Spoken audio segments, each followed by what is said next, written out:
的学生，是我们主日学的小朋友跟老师哦，他们也每个礼拜天我们在聚会的时候，在我们的教育中心的地下室也有举办这样的主日学，他们有他们的诗歌，还有很多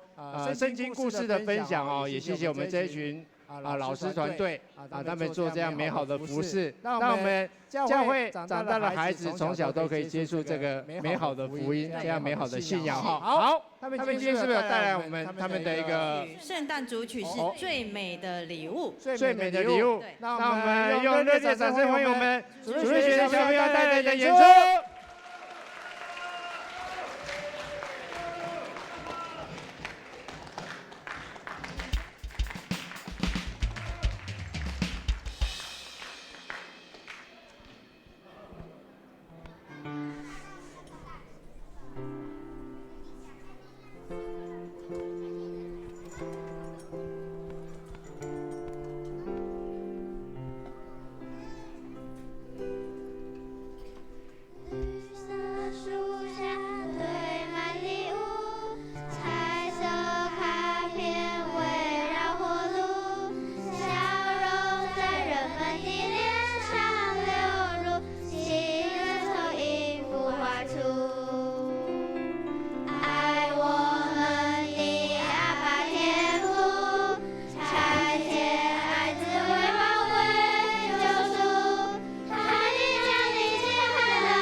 我们主日学的小朋友还有我们老师带来精彩的圣诞组曲哈，